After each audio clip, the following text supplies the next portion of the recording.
Hello friends, good morning. তোমরা সবাই কেমন আছো? আশা করি ভালো আছো, আর আমিও খুব ভালো আছি। আর চলে এসেছি ইকো পার্কের নেক্সট পার্ট নিয়ে। নেক্সট পার্টের শুরুতেই দেখাবো তোমাদেরকে খাওয়া দাওয়া।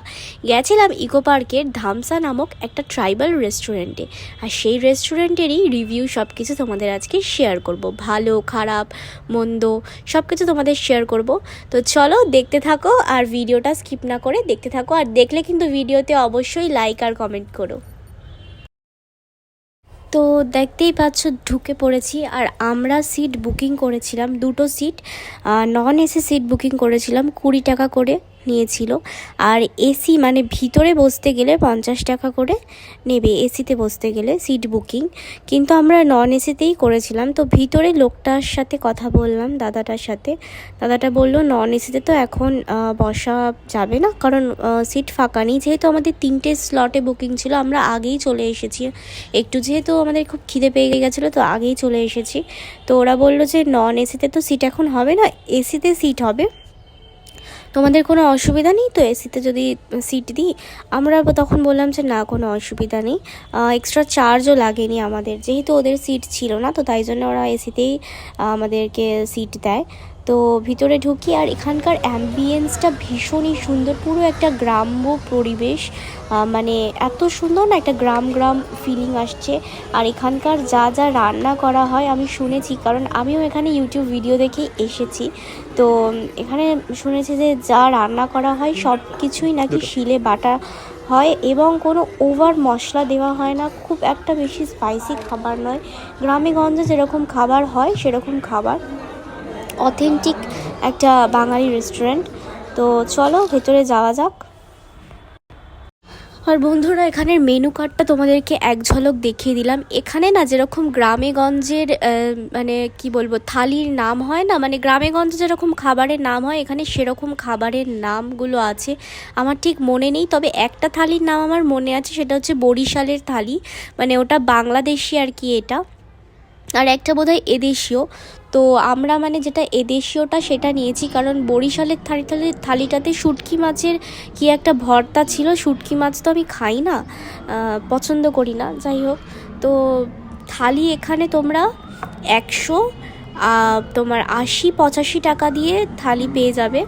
তো 180 বা 85 টাকা দিয়ে থালিটা নিলে ওটা নিরামিষ থালি, ভাত ডাল শুক্তো অনেক রকমের 5-6 রকমের তরি তরকারি থাকবে, লাস্টে আবার চাটনি পাঁপড় পায়ে সব কিছু দেয়। তো ওইটা নিইনি, যেটা আমিষ থালিটা সেটাই নিয়েছি, সেটা হচ্ছে কি 200 টাকা, মানে 199। তো সেইটাতে মাছ এবং মাংস দুটোই থাকবে, আর তার সাথে থাকবে একটা ডালের বড়ার তরকারি, পোস্ত থাকবে, পোস্ত দিয়ে একটা চচ্চড়ি, আর টমেটোর ভর্তা থাকবে, ডাল থাকবে, মাছের একটা কালিয়া থাকবে, আর মুরগি পোস্ত ছিল ওটা, আর চাটনি পাঁপড় পায়েস। তো এইগুলোই ছিল। আর এক্সট্রা করে নিয়েছিলাম মাটন, পোড়া মাটির মাংস, ওটা অ্যাকচুয়ালি ওটার দাম নিয়েছিল 499 টাকা। জানি ওটা একটু বেশি হয়ে গেছে, যদি ওইটা সাইডে রেখে তোমরা যদি থালিতে আসো, 200 টাকা করে থালি আমার মনে হয় এনাফ একজনের জন্যে। তো এসে ট্রাই করতে পারো, বাইরের ওই ওভার প্রাইসড খাবারগুলো না খেয়ে, মানে ইকো পার্কের যে ভিতরে যে ওভার প্রাইসড খাবারগুলো, ওগুলো না খেয়ে আমি তোমাদেরকে সাজেস্ট করব যে তোমরা এখানে এসে একবার এই অথেন্টিক বাঙালি খাবার ট্রাই করতে পারো। তারপরে খাওয়া দাওয়ার শেষে বাইরেটায় অনেক সুন্দর বসার জায়গা ছিল। অ্যাকচুয়ালি ওগুলো নন এসি সিট খাওয়া দাওয়ার, কিন্তু এখন এই পেছন দিকেরটায় বন্ধ আছে, ওগুলো শুধু উইকেন্ডসে খোলে, স্যাটারডে সানডে করে। তো যাই হোক, আমরা এখানে একটুখানি বসে আছি। আর ওইদিকে তোমরা দেখতে পাচ্ছ যে ওইদিকে মানে যারা মহিলাগুলো বসে আছে, ওনারা গ্রামে গঞ্জের মহিলা, ওনাদেরকে এখানে আনা হয়েছে, ওনারা রান্না করে, এবং ওনারা এখানে পাতা ফাতা মানে মাটির উনুনে যা রান্না হয়, ওনারা মনে হয় সেই রান্নাগুলোই করেন, রেসিপি বলে দেয়। তারপর এখানে তো লোক আরও আছেই। তো যাই হোক, এখানে অ্যাম্বিয়েন্সটা ভীষণই সুন্দর, দেখতে পাচ্ছ যে ব্যাকগ্রাউন্ডে একটা গান বাজছে, আর ভীষণই সুন্দর লাগছে।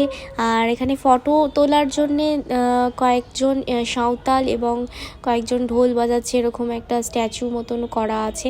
আমি এখানে রিলস বানিয়েছি, তোমরা যারা যারা এখনও দেখোনি আমার রিলস, গিয়ে দেখে এসো, আশা করি তোমাদের ভীষণ ভালো লাগবে। আর এখানে আমি বোট চড়বো বলে লাইন দিয়ে দাঁড়িয়ে আছি। অ্যাকচুয়ালি এখানে অনেক রকমের বোটিং আছে, প্যাডেল বোট আছে, তারপরে নৌকা আছে, মাঝি চালিয়ে ওটা নিয়ে যাবে, আর স্পিড বোট আছে। তো নৌকা আমরা নৌকায় চড়বো। আর নৌকা চড়তে বোধহয় 250 টাকা করে চাইছে। তো 250 টাকা দিয়ে নৌকায় চড়বো। কারণ স্পিড বোট চড়লে কি বলো তো, এক রাউন্ড পুরোটা ঘোরাবে কিন্তু অনেক তাড়াতাড়ি হয়ে যাবে, আর নৌকা চড়লে 30 মিনিট ঘোরাবে অনেক ভালোভাবে। আমাদেরকে আবার বলছিল যদি এক্সট্রা আরও 50 টাকা দাও পুরো মানে এটা ঝিলটা রাউন্ড মেরে ঘোরাবে। কিন্তু আমি বললাম যে না, বেকার, আরও অনেক জায়গা ঘুরতে হবে, 30 মিনিট বোটিংই ঠিক আছে। আর এদিকে আমার তো একটু একটু ভয় লাগছিলো, কারণ নৌকাটা প্রায় টলমলো করছিল, আর আমি ওদিকে মাঝিকে জিজ্ঞেস করছিলাম যে কোন দিকে বসবো। তো উনি বললেন যে তোমার ওই দিকটায় বসো। আমি বললাম যে এদিকটায় বসা যাবে না, বললো যে না এদিকটায় বসো না, তোমরা যেহেতু 2জন আছো তোমরা ওদিকটাই বসো।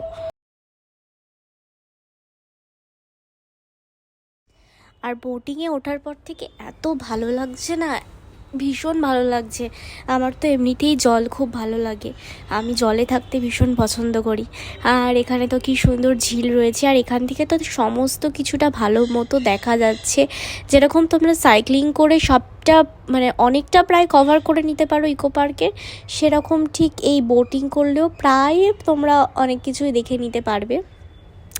তো এখনও অনেক কিছু দেখা বাকি আছে, চেষ্টা করব দেখার। আর আপাতত এই দুটো রাইডই করেছি, একটা সাইক্লিং আর একটা হচ্ছে কি বোটিং, আর ভীষণ ভালো লাগছে, খুব মজা করছি। একটা রিলসও বানিয়েছি, সেটাও তোমাদের সাথে অবশ্যই শেয়ার করব।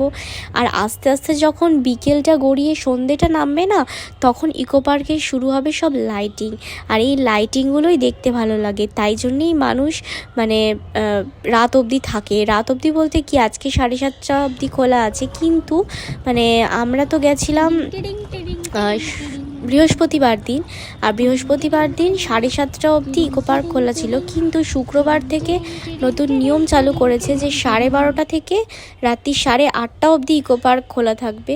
তো তোমরা যারা যারা ভাবছো তারা প্ল্যান বানিয়ে ফেলো, চলে আসো আর এনজয় করো। তো চলো তোমরা দেখতে থাকো আর ভিডিওটা এনজয় করো।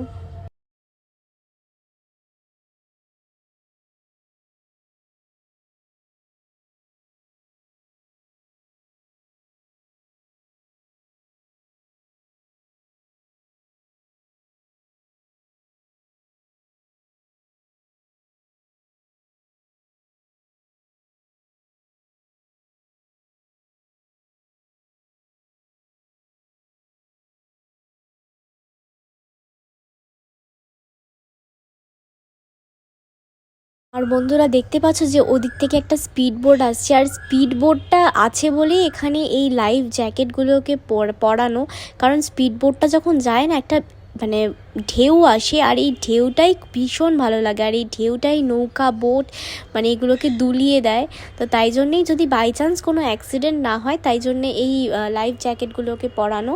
তো দেখো ঢেউটা না, যখন তোমরা নৌকার মধ্যে বসে থাকবে আর ঢেউটা আসবে, ভীষণই ভালো লাগে। মনে হয় কিছুক্ষণের জন্য মনে হয় যেন তুমি পুরী বা দীঘার সমুদ্রে আছো।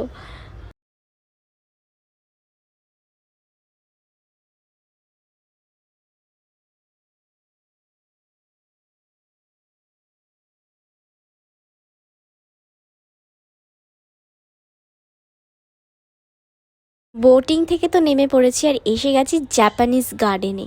তো চলো ভেতরে ঢোকা যাক, দেখা যাক যে কি অপেক্ষা করছে আমাদের জন্যে। আর তোমরা কারা কারা এখানে এসেছো আমাকে অবশ্যই জানিও। আমি যখন স্কুল থেকে ইকো পার্কে গেছিলাম, আমি স্কুল থেকে 2বার ইকো পার্কে গেছিলাম, আমার মনে পড়েছে, একবার না 2বার। একবার অনেক ছোটোবেলায় মানে ওই মোটামুটি তখন বোধহয় 6-7-এ পড়ি, তখন গেছিলাম, আর একবার ক্লাস 10-এ গেছিলাম। তো 7-এ যখন গেছিলাম, তখন আমাদের একটা পার্কে নিয়ে যাওয়া হয়েছিল, পার্কের নামটা আমার ঠিক মনে নেই। আর যখন 10-এ গেছিলাম, 10-এ না 9-এ, যাই হোক ওরম 10-এ বোধহয়, তো তখন আমাদেরকে 7 ওয়ান্ডার্স অফ দ্য ওয়ার্ল্ড দেখানোর জন্য নিয়ে যাওয়া হয়েছিল। আর তখন না 7 ওয়ান্ডার্স অফ দ্য ওয়ার্ল্ডের টিকিট ছিল না, ফ্রি টিকিট ছিল বোধহয়, কি ছিল কি ছিল না আমি জানি না, কারণ স্কুল থেকে সব চার্জেস কেটে নেওয়া হয়েছিল।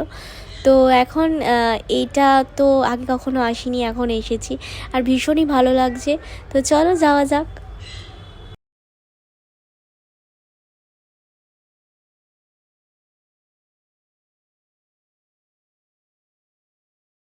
আর এরপরে এখান থেকে যাচ্ছি, এখানে একটা ব্রিজ আছে। আর এত সুন্দর লাইটটাকে মানে করা আছে না, দেওয়া আছে না, যে ওপরে নিচে লাইট লাগানো আছে যাতে ওপরে গাছে লাইটটা পড়ে। আর গাছে যখন লাইটটা পড়ছে ভীষণই সুন্দর লাগছে। আর যখন ওই গাছে মানে নিচে লাইট দেওয়া আছে জলের ধারের গাছগুলোতে, আর ওই গাছের লাইটগুলো এসে পড়ছে জলের ওপরে, আর গাছের ছাওয়াটা রিফ্লেক্ট হচ্ছে। আর ওই জিনিসটা ভীষণই সুন্দর লাগছে যখন গাছের ছাওয়াটা জলে এসে পড়ছে আর লাইটটা পুরো রিফ্লেক্ট হচ্ছে, ভীষণ সুন্দর লাগছে। তোমরা দেখো, আমি দেখানোর চেষ্টা করেছি ক্যামেরাতে। তো চলো এবার যাওয়া যাক। একটা টেম্পেল, মানে এটা বোধহয় জাপানিজের কোনো টেম্পেল বা কি, আমি ঠিক বলতে পারবো না। তোমরা যারা যারা জানো আমাকে নিচে কমেন্ট করে জানিও যে এটা অ্যাকচুয়ালি কী।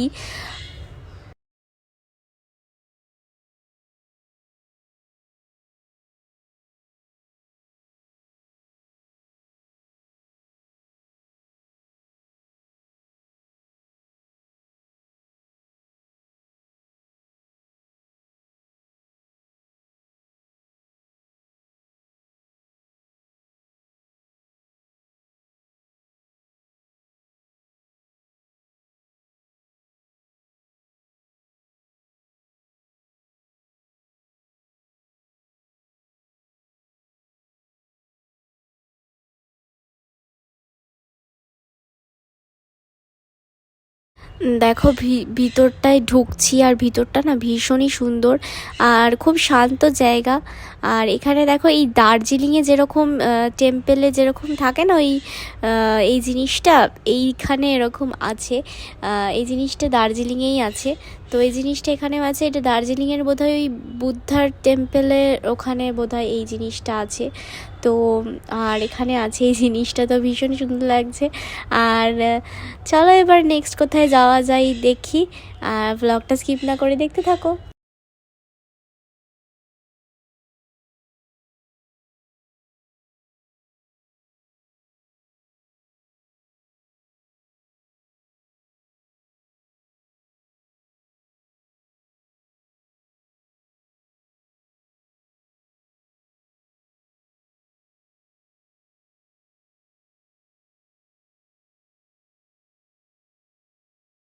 আর এরপর তো এক্সিট গেটের সামনে চলেই এসেছি, এবার তো এখান থেকে বেরিয়ে যাব।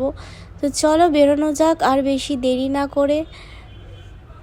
আর এরপর যাব হচ্ছে কি আইফেল টাওয়ারের ওইখানে। তো চলো যাওয়া যাক।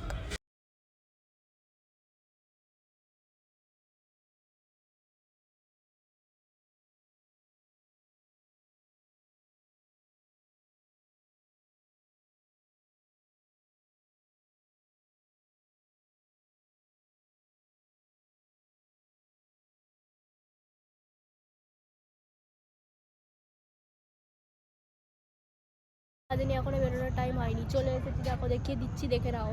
ফ্রিতে দেখে নিচ্ছ, পরে পয়সা দিয়ে যাবে। চলো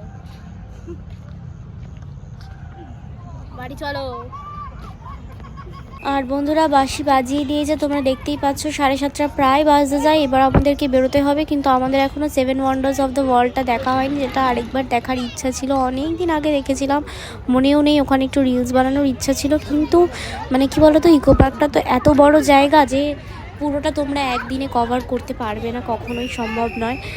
এবার যাদের পায়ে অনেক জোর আছে, যারা মানে একটু বসতে চায় না, সমানে হেঁটে যেতে চায়, তাদের পক্ষে হয়তো সম্ভব, কি সম্ভব না আমি জানি না। তোমরা কারা কারা ইকো পার্ক একদিনে কমপ্লিট করতে পেরেছো আমাকে প্লিজ কমেন্টে একটু জানিও। আমরা তো 7 ওয়ান্ডার্স অফ দ্য ওয়ার্ল্ড দেখতে পারিনি। হ্যাঁ, বাইরে থেকে দেখেছি, কিন্তু তখন মানে তালা দিয়ে দিয়েছে। গেটে কি এন্ট্রি টিকিট নেয় আমাকে একটুখানি জানিও তো, কারণ আমি জানি না, আমি ঢুকতে পারিনি। আমি যতক্ষণে পৌঁছতে ততক্ষণে ক্লোজড হয়ে গেছে, কারণ 7:30 প্রায় বাজতে যায়। এবার আমাদেরকে এখান থেকে ধাক্কা মেরে বার করে দেওয়া হবে, না বেরোলে ভেতরেই আটকা পড়ে থাকবো, আর পরের দিন আমরা ভূত হয়ে যাবো। চাই না কিছু উল্টোপাল্টা বলছি। তো চলো বেরোনো যাক। আর তোমাদেরকে একটা কথা বলে দিই, যে যাওয়ার সময় তো আমি গড়িয়া থেকে বাস ধরেছিলাম, এসি বাস। আর সেটা অ্যাকচুয়ালি সেখানে নিউ টাউনে বাস ওটা অ্যাকচুয়ালি, ওটা লাস্ট ইকো পার্ক অবধি যায় ওই বাসটা অ্যাকচুয়ালি, মানে ওই বাসটায় করে অ্যাকচুয়ালি অফিসে যারা যায়, যারা রেগুলার প্যাসেঞ্জার তারাই ট্রাভেল করে। আমাদের মতো পাবলিক যারা ইকো পার্কে যাবে তারা খুব কম দেখা যায়, মানে যায় বাট রেয়ার। তো যাই হোক, তো ওই বাসটা তোমরা ইকো পার্ক থেকে ফেরার সময়, মানে যদি তোমরা 7:30টার সময় বেরো, বা এখন তো টাইম বাড়িয়েছে 8:30 অবধি, তোমরা যদি তখন বেরো তাহলে আমার মনে হয় না যে ওই বাসটা তোমরা পাবে বলে, কারণ ওই বাসটা শুধু অফিস টাইমের জন্যেই থাকে। তো তাছাড়া অন্য অনেক বাস পেতে পারো যেগুলো চিংড়িঘাটা আসবে। চিংড়িঘাটা কোথায় তোমরা নিশ্চয়ই জানো, নিকো পার্কের মানে নিকো পার্কে যেতে হলে চিংড়িঘাটায় নামতে হয়, আর কিছুটা গেলেই নিকো পার্ক। তো তোমরা ওখানে চলে আসতে পারো। নিউ টাউন থেকে চিংড়িঘাটা আসার পর চিংড়িঘাটা থেকে তোমরা প্রচুর বাস পেয়ে যাবে, যেগুলো বারাসাত বারুইপুরের বাস, বা আরও অনেক বাস থাকে যেগুলো গড়িয়া অবধি আসবে। আর বারাসাত বারুইপুর তো আমার বাড়ির সামনেই নামিয়ে দেয়। যাই হোক, তো আমরা ওভাবেই এসেছি। তো যারা যারা ওলা উবের অ্যাভয়েড করে কম খরচার মধ্যে আসতে চাও, আমি তোমাদেরকে সলিউশনটা বলে দিলাম। ওখান থেকে নিউ টাউন থেকে চিংড়িঘাটা আসতে 25 টাকা ভাড়া নেয়, আর আসতে পারো তোমরা। তারপর চিংড়িঘাটা থেকে তোমরা এসে প্রচুর বাস পেয়ে যাবে। তো এটা একটা সলিউশন তোমাদের জন্য রইলো।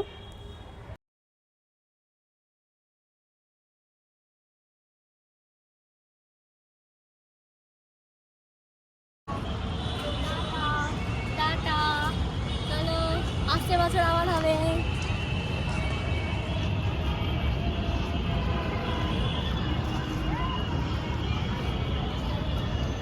ঢুকেছিলাম কত নম্বর গেট দিয়ে? তো বন্ধুরা, আজকে ভিডিওটা এত অবধি। ভিডিও ভালো লাগে লাইক কমেন্ট শেয়ার, চ্যানেলটা অবশ্যই সাবস্ক্রাইব করে দিও। টাটা।